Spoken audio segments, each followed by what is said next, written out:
가상자산에 대한 설명을 한 장짜리 장표로 제가 다시 한번 정리를 하도록 하겠습니다. 이 가상자산에 대해서 여러 보는 관점이 좀 많지만 저희 블록체인 기업진흥협회에서 바라보는 관점은 바로 이겁니다. 경제 위기의 극복 사례를 한번 혹시 기억나실지 모르겠는데요. 저희가 석유파동이 났을 때 박정희 정부가 기업어음 정책을 씁니다.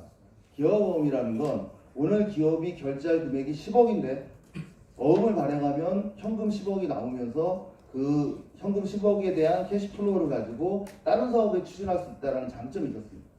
결국은 어음을 발행하는 것 자체가 가상자산의 개념이 들어가 있었던 겁니다. 신용자산이라고도 합니다. 그래서 이런 신용 가상자산을 활용해서 자금운용을 활성화시키고 기업들이 이런 위험을 그 당시에 석유파동을 쉽게 넘어갈 수 있었다라는 게 역사적인 검증이고요. 경제적으로. 그리고 실제 IMF 때가 또 오니까 이번에는 김대중 정부 때 신용카드 정책을 씁니다. 신용카드도 마찬가지입니다. 제 월급이 500만 원인데 500만 원을 오늘 다 결제를 해야 되고 다 사용을 해야 됨에도 불구하고 신용카드를 12개월 무이자 할부. 그래서 핸드백 많이 사셨죠? 그러면서 그 핸드백 산 게 애국이 된 겁니다. 금모으기도 하셨지만 이런 노력들이 가상자산을 활용해서 내수경제를 활성화시켜야지만 이 경제 위기가 극복이 되더라. 이건 우리가 20년, 30년간 경험을 갖고 있었던 거예요. 그러면 이 코로나 사태에는 어떤 가상자산에 대한 경험을 가져야 될까요? 거기에 대한 고민을 하자는 게 저희 협회의 가장 키워드라고 보시면 되겠습니다. 그래서 신용 가상자산의 개념은 이런 것이다 라고 같이 여러분과 공통적인 개념을 잡았고요. 포스트 팬데믹은 어마어마한 일이 발생하고 있습니다. 뭐 굶어 죽겠다고 아우성이고요. 지금 여러 가지 정부 복지 정책은 벌써 예산도 40조, 50조 이상 더 올라갔죠. 언제까지 이렇게 발표할 거냐라고 지금 얘기하고 있고 이러다가 진짜 큰일 난다라는 분들도 계시고요. 전 국민이 월 30만 원에 처음 국회 문턱 밟은 조정훈 의원은 아예 기본소득법을 발의했습니다. 30만 원이면요, 제 기억에는 한 200조 됩니다. 1년에 200조 그냥 주자는 겁니다. 우리나라 예산이 올해가 560조 정도 되거든요.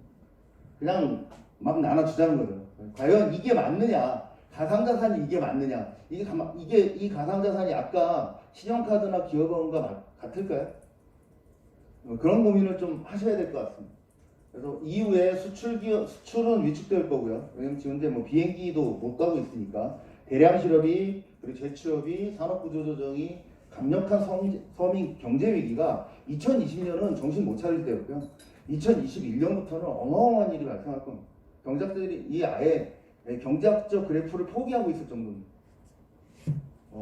그런데 우리가 이제 한번 테스트를 해봤습니다. 정부 재난지원금이 13조 4천억 대부분 쓰셨을 겁니다. 4인 기준 100만 원이 나왔고요. 누구한테 줘야 되느냐를 말이 많았지만 결국은 전 국민을 대상으로 다 지급을 했고, 근데 기재부에서 이런 발표를 했습니다. 이 13조 4천억 다 줘봤자 성장률이 0.1%뿐이 안 올라간다. 그리고 2조 3천억 정도뿐이 투자 승수, 소위 말해서 이것만 시장에서 돌고 나머지는 어디로 갔을까요? 13조 중에 2조 빼놓고 나머지는 다 부동산이나 주식시장으로 갈 수밖에 없는 구조가 현재 우리의 자본 펀더멘털입니다. 그러다 보니까 이게 효과가 없다라고 기재부에서 스스로 얘기를 했습니다. 이게 저희 자료가 아니고요. 그래서 이런 그럼 정부 재난지원금이 우리가 이걸 지급한 게 그럼 실패냐? 그건 아닙니다. 뭘 했냐면 가장 중요한 아주 소중한 경험을 받았습니다. 바로 보시면 알겠지만 바로 세 가지 옵션을 경험을 해봐요. 혹시 기억나십니까? 재난지원금 받았을 때 우선은 서울 분들은 서울에서만 사용을 하셨어요. 경기도 분들은 경기도에. 제가 첫째가 군대 위문 가가지고 근데 돌아오다가 경기도 이천에서 그으니까 안 되더라고요.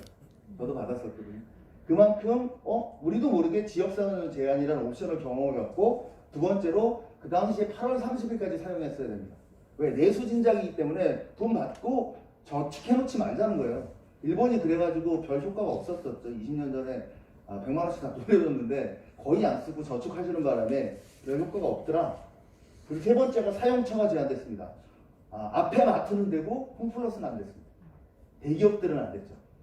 이거 근데 이런 화폐에 이런 옵션이 달리는 경우가 거의 없었거든요. 그런데 여러분들은 왜 그냥 쓰셨죠? 공짜로 주니까. 무료니까. 맞습니다. 무료이기 때문에 이 옵션이 가능했던 거고, 이 불편함을 참고 내가 만약에 5만 원짜리 신사임당을 들고 있는데 서울에서만 쓰고 부산에서 못 쓴다, 그러면 화나겠죠. 근데 이 부분은 다른 개념이었어요. 13조 5천억을 날리는 게 아니고 13조 5천억 원치만큼 이런 좋은 경험을 전 국민이 했다는 건 어마어마합니다. 전 국민은 나이에 상관없이, 성별 상관없이 여기에 대한 경험을 갖고 계시다. 그리고 재밌는 자료를 하나 드리겠습니다. 제가 이제 현재 세안대학교 교수로 있는데 이 교수들이 이런 장표를 되게 좋아하거든요. 근데 저도 이 장표를 보고 굉장히 깜짝 놀랐습니다. 보시면 2018년에 중국 모바일 페이 발행 규모가 269조입니다. 어떻게 알았냐고요? 중국이 발표를 했어요. 하도 많이 찍으니까 이게 알리바바가 찍잖아요. 텐센트가 찍고. 그러니까 아니 이거 불안해서 안 되겠다. 이거 지준율을 100%로 잡아라. 그러니까 발행하면 다 까봐. 그랬더니 이 기업들이 보고한 내용이 2018년 기준으로 269조 발행했습니다라고 보고를 합니다. 그리고 269조 현금을 중앙은행에다가 넣어놓으라는 중국 정부의 명령이 있었습니다. 그게 이 아래의 내용입니다. 그런데요, 중국 정부가 아주 재밌는 걸 발표합니다.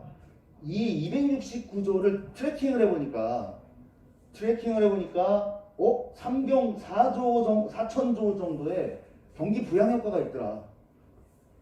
옛날에는 화폐를 발행해도 이게 몇 바퀴 도는지 몰랐거든요. 그죠?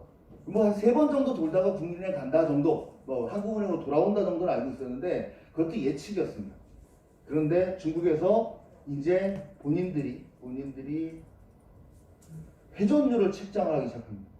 이 돈이 269조가 시장에 돌면서 회전율이 200회전 되면서 3경 4천조라는 시장을 형성했더라. 이건 어마어마한 히트입니다. 이게 단순하게 한 장의 장표가 문제가 아니고 앞으로 가상자산의 미래를 보여줄 수 있는 가장 명확한 KPI, 핵심 성과지표입니다. 어느 누구도 경험하지 못했던, 전 세계에서 유일하게 디지털 화폐를 발행한 중국이 얼떨결이긴 하지만 발행했던 나라에서 갖고 있었던 이 회전율에 대한 성과는 저희한테 굉장한 인사이트를 줬고요. 저희 협회에서는 이 인사이트를 가지고 한국형 이제 모바일 머니를 페이를 설계하게 됩니다. 그게 바로 국민 성과급입니다. 뭐 엠퍼서 통화에 대해서는 뭐 나중에 BS에서 제가 말씀드릴 거고요. 기본소득에 대해서 잠깐 돌아가겠습니다. 기본소득은 전국민 대상으로 하고 있고요. 재난지원 형태고 보편적 복지이고 스위스하고 유럽에서는 정책 포기했습니다. 왜? 나라 망한다고. 그리고 더 중요한 건 청년들이 일을 안 한답니다. 이거 주면 우리가 한 200만 원씩 주면 뭐 편의점 알바하지 내가 왜 취직해. 지금 우리나라도 벌써 그렇게 왔죠. 편의점 알바 최저임금 하고요. 정부 자금 좀 합치면 웬만한 급여보다 낫습니다. 그러니까 애들이 취직 안 합니다. 편안하게 살라고. 그런데 기본소득의 취지를 살리는 대안을 우리가 한번 제시를 해보자는 겁니다. 그래서 전국민 대상으로 디지털페이 지급하고 전년도 대비해서 성과급 주자. 그래서 국민 성과급입니다. 이 전년도 대비라는 건 국민 총 소득이거든요. 우리나라 분들이 열심히 일을 하면 성과급을 받습니다. 연말에. 이번에 삼성전자가 얼마 성과급을 줄지 저도 궁금합니다. 저는 뭐 삼성 출신은 아니지만 부럽기도 하고 또 우리가 또 따라가야 될 방법이니까요. 그래서 우리도 전년도 GRI 대비해서 성과급을 받자. 어디로부터? 국가로부터입니다. 그리고 보편적 복지. 그러다 보니까 어느 누구나 다 받게 되는 거죠. 자, 이건희 회장 뭐 돌아가셨지만 혹시 살아계신다면 이건희 회장님 국민성과급 드려야 되나요? 위원장님? 드려야죠. 왜냐하면 전년도 국민 총소득 대비 성과급이니까. 그분들이 열심히 일해 주셨기 때문에 주는 거니까 이거는 애가 태어나자마자 줘야 됩니다.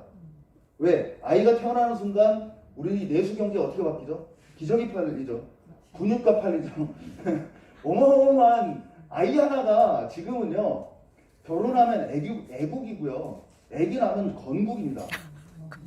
이제는 세상이 바뀌었어요. 애 낳는 걸 굉장히 추앙해야 되고요. 그분들을 위해서 최대한 노력을 해야 됩니다. 왜? 그 친구들이 우리 내수 시장을 살리거든요. 이왕 수출 안 되잖아요. 해외도 못 나가는 판에.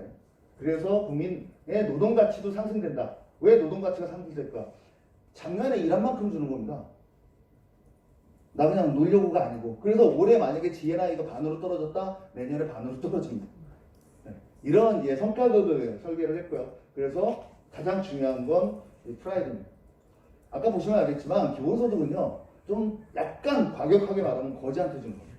너 불쌍하다, 너 힘들지, 너 지금 상황이 이러니 우리가 국가가 얼마씩 줄게. 그게 재난지원금이잖아요. 그럼 우리는 재난 속에 있는 국민이 되거든요. 그런데 국민성과급은 프라이드가 강해요. 왜? 우리가 일한 만큼 받았잖아요.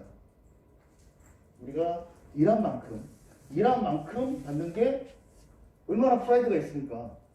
재난이어서 주는 게 아니고. 그래서 국민성과급이라는 개념을 이렇게 잡았고요. 뭐 안에 설계라든가 프로그램 이런 거는 다 어느 정도 윤곽이 나왔고 특허도 나왔습니다. 나왔는데 오늘 발표 자리는 뭐 그런 자리까지는 설명드리기가 좀 어려울 것 같아서 간략하게 요약해서 저희가 설계한 내용을 말씀드리겠습니다. 우선은 지급 대상은 국민 전체입니다. 주민등록 하시자마자 내국인은 무조건 대상이고요. 지급액은 현재 18년 GNI 기준으로 해서 19년은 안 나왔으니까 나중에 나왔으니까 310조 원입니다. 그러니까 1인당 50만 원입니다. 4인 가족으로 월 200만 원씩 드릴 거를 제안하고 있습니다. 너무 크죠? 300조인데. 지급 형태는 단위 있는 바우처 형태, 5천원 디지털 화폐. 이거는 사용 경험 있으시죠? 기술은 핀테크 및 블록체인 기술이 결합됩니다. 단순 블록체인만은 안 됩니다. 속도 문제나 이런 게 있기 때문에. 그래서 은행과 지금 하이브리드 방식으로 고민을 하고 있고요. 지급 방식은 모바일 앱 전자. 사용 장소는 이게 굉장히 재밌는데요. 저는 대기업 출신이어서 그런 게 아니고 대기업도 우리나라 국민이고 우리나라 국가에 소속된 기업들입니다. 그래서 저는 사용처가 제한이 없어야 된다 생각합니다. 단 실직도 될 거고요. 굉장히 나쁜 곳에 쓰일 수도 있습니다. 그런데 그건 현실적으로 좀 어려울 겁니다. 왜냐하면 나중에 보시면 알겠지만 이 기술 자체가 블록체인처럼 암호로 저장돼서 교환은 되지만 거래 상황을 알 수가 있습니다. 그래서 금감원에서 이제 뭐 국장님께서 이제 한번 보시더니 이거는 그러니까 디지털에 관련돼서는 아주 투명성이 굉장히 높다라고 말씀을 하셨어요. 그래서 이 사용 기한은 월 최초 지급일로부터 2개월 이내입니다. 현금화 조건은 이게 굉장히 까다로운 조건인데요. 받아서 쓰시는 건 좋은데 현금화가 안 됩니다. 75회전 할 때까지. 그래서 지갑에 몇 회전 남았다는 게 다 보입니다. 이 돈 금액별로. 그리고 기타 조건은 거래 수수료가 3% 있습니다. 카드 수수료보다 좀 높습니다. 1%. 이유는 좀 이따 설명을 드리겠습니다. 국민성과급의 디지털 옵션을 다시 한번 말씀드리면 월별 분할 발행하고요. 국내 전용으로 전사업장 대상 초과시 현금화 가능하고 거래세 3% 그리고 사용 기한이 정해져 있습니다. 이 5개의 옵션을 오케이 하시면 정부가 드릴 수 있습니다. 원치 않으시면 나는 도저히 자존심 상해서 이 옵션 안 쓰겠다 그러면 안 받으시면 됩니다. 가장 간단한 부분이고요. 국민성과급 이 누리페이의 특징입니다. 첫 번째 디지털 옵션을 가진 디지털 화폐고요. 가상자산입니다. 아까 가상자산에 대한 설명을 드렸었고요. 지역 사용 횟수, 기간 거래 수수료 등 그리고 내수 전용 디지털 화폐입니다. 해외에서 못 쓰십니다. 외국인도 못 쓰고요. 왜냐하면 저희한테 지갑으로 들어가기 때문에 주민등록증을 갖고 있는 내국인만 사용할 수 있습니다. 그래서 그러다 보니까 이 돈은 어디에 쓰이냐면 월급 타시면 이 돈을 먼저 쓰게 되십니다. 월급 현금보다는 이 돈을 먼저 써서 소상공인들 내수 경제 활성화를 기대합니다. 저희 아까 회전율로 따지면 9,000조입니다. 거래량이 9,000조 정도. 그러니까 내수가 엄청 활성화될 예정이고요. 화폐 회전율 측정이 가능한 디지털 화폐입니다. 우리 가상자산의 약점인 투명성 확보가 디지털 금융실명제로 전환될 수 있었던 가장 중요한 요소입니다. 그러니까 옛날에는 화폐에서 화폐로 지갑에서 지갑으로 가다 보니까 누가 누군지 몰랐는데 저희는 화폐에 아이디가 달려있습니다. 이게 특허입니다. 화폐별로 아이디가 달려있어요. 이 화폐가 어느 사람의 지갑으로 갔는지를 금감원에서 다 보고 있습니다. 그래서 마음 놓고 쓰셔도 되지만 나쁜 데 쓰시면 책임을 지셔야 됩니다. 세계 최초의 가상 재정 지출입니다. 아까 310조 발행한다고 했는데 그러면 현실적으로 수학 잘하신 분들 아시겠죠? 아까 3%라고 그랬잖아요. 75회 전에 3% 하면 가장 중요한 포인트인데 세계 최초의 가상자산 재정 지출입니다. 310조를 발행했는데 정부에서 실제 나가는 거는 31조 이하입니다. 왜 그럴까요? 회전할 때마다 3%씩 세금을 걷었어요. 그래서 75회전과 3%라는 게 실제 가상자산의 가장 중요한 키워드고요. 이런 가상자산에 이런 옵션을 둠으로써 재정지출, 국민들은 310조를 마음 놓고 쓰고요. 9천조를 쓰는 거죠.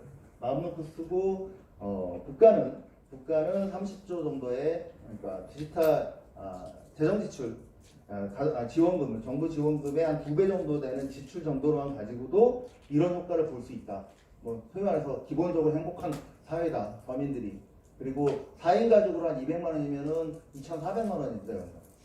그러면 제가 뭐 연봉이 진짜 한 5천 정도 되는데 2,400이 플러스 된다 그러면 솔직히 살만합니다. 뭐 뻥뻥거리고 못 살겠지만 마음의 여유가 생깁니다. 제가 재난지원금 받아보니까 한 달 동안 마음의 여유가 생기더라고요.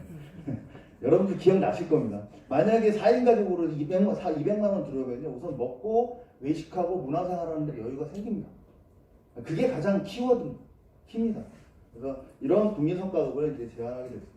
뭐 기대효과는 이건 너무 또 수학적으로 안 하는 것 같아서 제가 한번 말씀드리려고요. 가상자산의 발행 총액이 310조였는데 이 그래프 그림이 되겠죠. 근데 실질적으로 거래세나 75회 전이나 분할 발행이라는 옵션을 들어서 최종적으로 이 플래티닝 커브를 만들게 되는데요. 그렇게 됐을 때 정부의 실제 재정 지출은 31조예요. 이게 경제학 그래프니까 제가 깊게는 설명을 드리지 않겠지만 전반적으로 이런 아주 290조가 숨어있는 가상자산을 활용할 수 있는 방안을 정부의 정책을 드립니다. 물론 아직 완벽하지 않습니다. 전문가분들과 같이 고민을 해야 되고 블록체인 전문가들 정책 담당하시는 분들하고도 협의를 할 거고 1월에는 우리 뭐 국회의원님하고 같이 이제 공청회를 해서 구체적인 방안에 대해서 고민을 할 예정입니다. 핵심 성과지표는 아까 말씀드렸던 대로 정부 재정 지출 순수가 아까 0.75였는데 지금 33배입니다. 그리고 9천조 발행 총액 대비 10%만 사용이 되고요. 정부의 수가 그리고 4인 가족 대전도 2,400만 원이 지원이 되고 여러분들 마음대로 쓸 수 있다.